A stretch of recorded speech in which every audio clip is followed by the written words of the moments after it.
All right, what's going on? So I want to come to y'all and explain what happened on Sunday when I went to do the home clearing. Okay, just kind of walk you through the process of what was done and how it was done and some of the techniques I was using.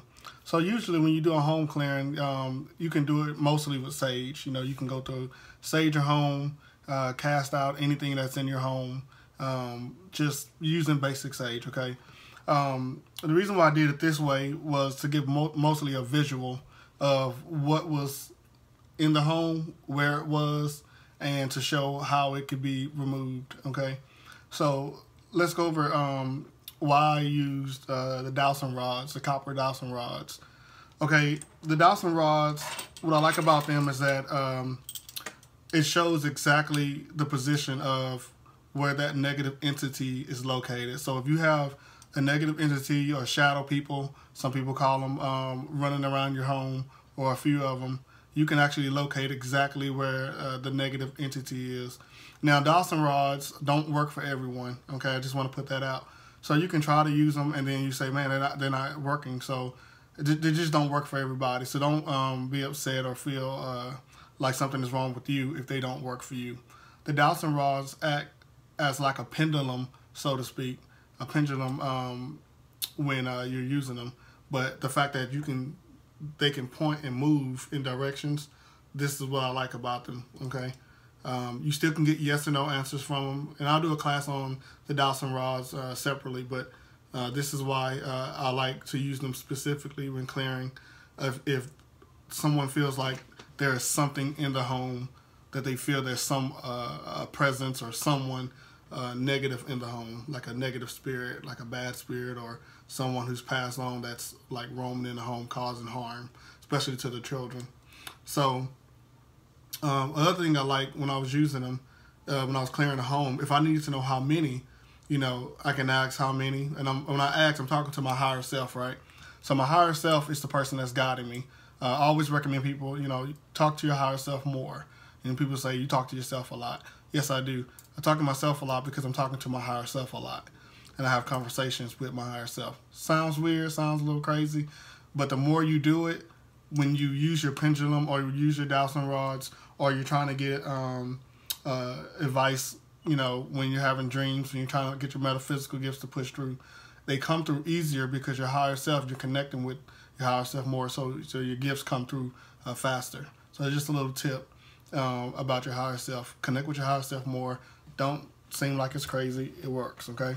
So when I get ready to clear the home, first thing I do is I connect with my higher self. And when I open the rods, they open, and whatever energy is present, they're going to open. So right now they're open because something's probably in front of me. Probably my grandma. She's always running around the house. She's our protector in my home. And so for me to get ready to clear the house, I'll have to connect with my higher self, and, you know, so we can focus. So higher self, can we focus?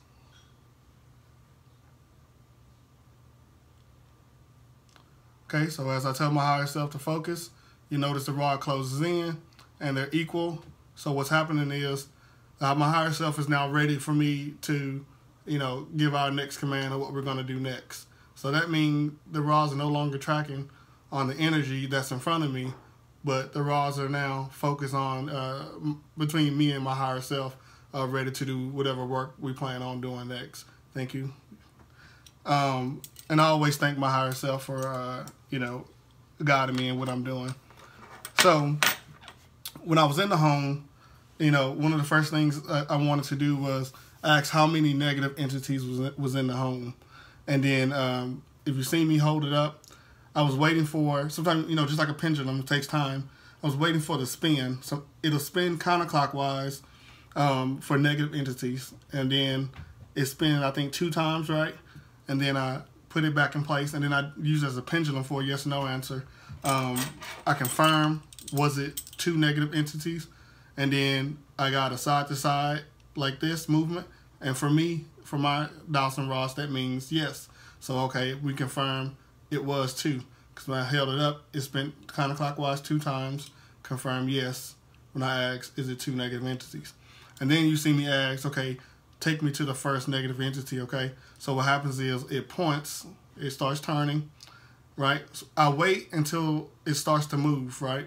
And when it moves, then I start walking around, and it continues to move, like almost like a GPS, and it just takes you in a direction. When you get to the room, to the door, to the next turn, you'll see it shift, do a hard shift, saying, okay, you need to go this way, and I'll turn my body that way, and it'll stay focused as you turn. It'll straighten up, and then as you go in the room, once you get to the spot where the entity is, the Ross will open up like so, and that is the center of where what you're looking for is at. So that works even if you're looking for angels, right? If you want to know where the angel in your home is, the archangel or guardian angel, or maybe one of your past ones, if they're in your home and you confirm they are, you want to see where they are in your home, it'll open up. If I want to know where my grandmother is, I say, can you show me where my grandma is? Okay, so it's moving. So my grandma is right here to my right, and as I turn, can't really see it, but it's opening up. So my grandma is standing right on the side of me, okay? So my grandma always runs around our house. She visits my wife. My wife is also a medium now. She has developed her gifts. So my grandma always comes to her and give her messages. So that's, thank you for that message. So shows you exactly who you're looking for, what you're looking for. Your higher self actually showing you what you're looking for, okay? When you lose something, you can actually use these. I lost some medications one day, and I said, where's my medication? I was looking for it, and boom, it showed me right where it was and opened up. So that's why I like using dowsing rods for that. Now, when I was in the house, once I got to the negative entity, you in this case, you can use sage. You know, if you sage in your home, like I was saying earlier, it do the same thing. But, you know, her husband was sleeping. I don't want to go in there with a bunch of smoke, and just be like fanning all over the room. One thing about negative entities is that they absolutely hate positive energy. They hate love energy.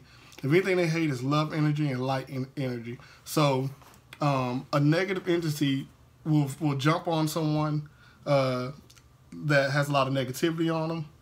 They'll jump into space and cause negative emotions between people. So in this particular case, the daughter said the son and the dad had been arguing. So it was one negative entity in the parents' room, and it was one in the son's room. So that kind of explains why those two were probably going at it, right?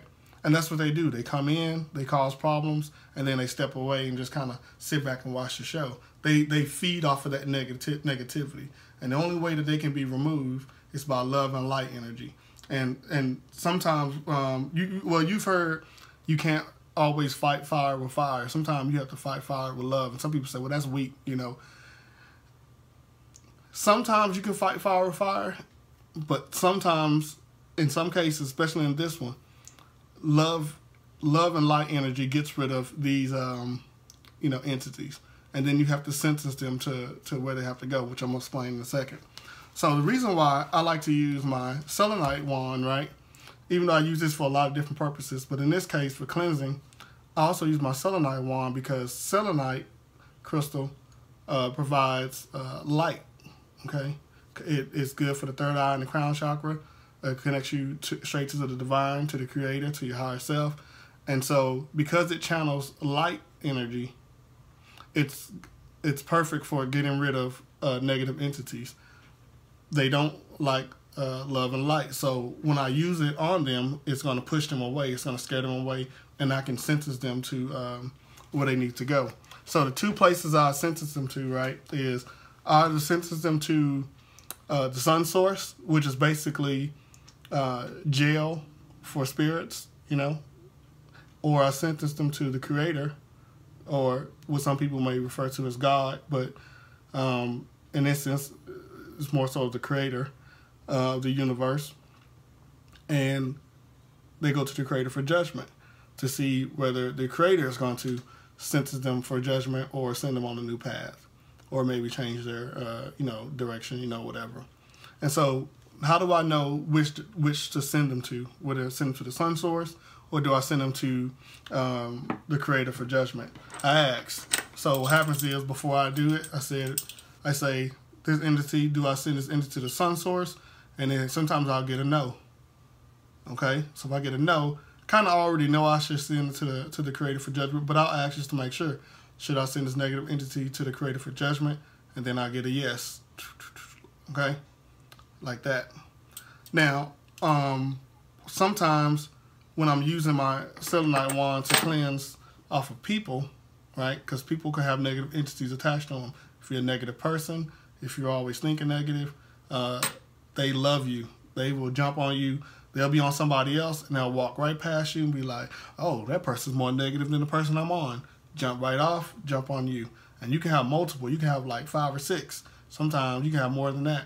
And so when I cleanse with my wand off of people, people will say they felt the entities lift. They'll say my shoulders got lighter, or my back got lighter, or one of my daughters said her legs got lighter. One of my daughters said the shoulders. I've heard people say different things. A lot of people say different things depending on where the entity was riding them at, if that makes sense. So when I use the selenite wand, I might say, should I send these entities to the sun source? And they may say yes, right? I get a yes answer. But I never ask, should I send it, half and half, or how many? So I'll cleanse, right? I'll go through the whole R, and I'll sentence all you negative entities to the sun or to the creator for judgment, right? And then I'll check again, and I'll ask, is there any negative entities attached to this person? And I'll still get a yes answer. So I'll be like, thought I got rid of them, right? So I ask again. So the remaining negative entities, should I sentence those to the sun source? And then I get a yes answer. So that means what happened was the first set got removed and got to the creator, but the rest of them wasn't supposed to be sent to the creator. They were supposed to be sent to the sun source. So then I'll sentence the remainder of them to the sun source. Ask again, are there any negative entities on that person? I'll get a no. And then I'll know that I have indeed cleared all the negative entities off that individual. I'll ask them how they feel, what do they feel, and usually 9 times out of 10, I felt something lift off of me. I feel better. I feel lighter. It's usually what they say. Even the kids will say, I feel lighter. I've heard my 6-year-old say, I feel lighter. So that's usually what's happening when I'm using the selenite wand as far as clearing negative entities. And then I can use this for other things too that I'll talk about in other videos. So that's an explanation a little bit of what I was doing in the video. Now, she also had someone pass away, a grandmother, and she believed her grandmother was in her home as the guardian angel. So we asked, using the rods, this was the night prior, and it said yes, it was a grandmother in the home. But what we realized, asking more questions, was that it wasn't the grandmother that she thought it was. It was actually another grandmother from the dad's side. So asking more questions and narrowing down who was who, we found out the name of the grandmother. And when we were in the home that day, we asked if that grandmother, Dolores, was in the home. It said yes. I asked to show me where that grandmother was, and sure enough, it started moving around. We walked around the home, and it tracked it right to a door. I asked her what door this was. It was the bathroom. Walked in the bathroom. Boom, opened right up. So I asked, is this Dolores standing in front of me? And got a yes answer. So, explain to them, the guardian angels don't always sit in one spot. They roam around. My grandmother is usually in the room with us when we're in the room. But as you can see, right now last I checked, she was standing right beside me. Now, another thing we checked while I was at the house was, does the home have any portals? So a lot of homes will have portals that angels will come in and out, right? So my home has 2. And we checked because the girls would always say, I feel like there's something in my closet. And you hear kids say that all the time. They feel like something in their closet. And it could be good or it could be bad. So in this case, at the home we were at, the daughter felt like there was something in the closet that was bad in her mom's closet. And she was right, because that's where the negative entity was. She didn't know there was something in her room that was a portal. But she did feel like there was something in her room as well. But, she wasn't sure.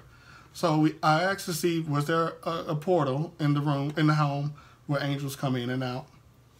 And it directed me to the kids' room.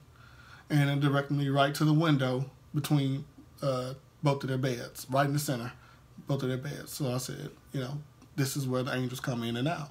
This is the portal they come in and out. So in my home, we have 2 portals. So in my room, we have a corner in our room that there's a portal. And we knew something was wrong because for months, weird things would happen in that corner. Things would just fall off the shelf. Things would move. And at first it freaked us out because we didn't know what was going on. Because things that were getting knocked off the shelf, they were not things that were light. Like you had to have some force behind it to move it. I mean, you know, one of Autumn's crowns from her pageant, it just fell off. And it wasn't in a position where it could just lean forward and fall off. Somebody had to push it off. And, you know, at first the girls was getting in trouble because they you know, we thought they were touching it. They're like, we didn't touch it. So then when we were in a room one night and it fell off in front of us, the girls, you know, I said, well, maybe they was right. They didn't touch it because we just seen it fall. And nobody's over there. So then after getting the rods, you know, I asked, is there a portal in this room? I said, yes. Show me the portal. Boom. Right in that location. That's where, and my wife, before that, that's what my wife said when she get her visitors, that's where they come. She said, your grandmother comes right through that way. You know, everybody who comes to visit her comes right through that corner. So we realized it was a portal right there. So we believe before my wife started getting the visitors, it was their way of getting her attention, or maybe our attention, that they were there already. You know, maybe my grandmother was, you know, letting us know, hey, I'm here. And then when the girl said that there was, you know, they felt something was in their closet, went in the room, checked, asked was there negative entities in here. It said no. So I was like, okay, well, let me ask another question. Is there any angels in this closet? And then it said yes. So I asked, is there a portal in this closet? And it said yes. So I told the girls, hey, girls, you guys have a portal in this room. So they were happy about that, you know, because our girls, they all have gifts, and they're happy about their gifts, and they love them, and they use them a lot. And so we asked how many angels, and it ended up being 5. It ended up being 5 in the room. We ended up narrowing down to there was 1 angel in the room per person, and each angel was there, not for protection, but for the metaphysical gifts, to help them with each gift. So now they know they have to call on their angel to help them with their gifts when they do their readings, right? Because 2 of the girls do readings, right? They do them in conjunction. They do them together. One sees the R, one sees the higher self. So one of my the oldest daughter, she asked, well, can you tell my angel to come lay in the bed with me, all right? And so I was like, So, you know, I asked, I said, could Elisa's angel come to the, you know, lay in the bed with her? So then the rods pointed towards the closet, and then we all watched the rods, and the rods slowly moved across the room until it got to Elisa's bed. And she smiled and she rolled over, and I was like, man, this is crazy. But at the same time, it felt good to know that we have angels running around the house, right? And you know, people can call them different things depending on, you know, culture and stuff like that. But the intentions, we know who they are and what they do, right? So whether you call them angels or ancestors or something else, you know, as long as we understand the intentions of what they're here for, that's what matters, okay? But that's the basis of what I was doing there. This is why we use these tools specifically for that house cleansing. So when people ask to do home clearing, depending on what they believe is in the home, would depend on the tools we use to go in and do the cleansing. And then we always have our protection. This is my Gree bag. I have a black cat on here. This is, can't really tell it's a black cat, but it's a black cat basically. And this is my Gree bag. I keep all my stuff in here. I keep all my protection stones. I keep my labradorite, my amethyst. Keep an amethyst on you if you want to keep negative entities from attaching to you. Keep amethyst on you, like in your pocket, on a necklace, you know, something like that. Keep some amethyst on you, okay? It won't block all the negative entities, but it'll block the majority of them. So instead of having 5 on you, you may only have 1, if that. So keep amethyst on you at all times, okay? But I keep everything. I keep my black tourmaline. You want to keep that on you from negative energy, because you still can get negative energy on you. So keep your black tourmaline on you. And, you know, I keep my pendulums in here. My other different stones. So I keep a lot of different things in my gree bag, and I just keep it in my pocket daily. So if I need to pull it out and ask some questions to my pendulum instead of pulling out my rods. So, I know this video is long enough, it's 20 minutes. If you have any questions, leave a comment, you know, at the bottom, and then I'll get back to it. All right? Thank y'all.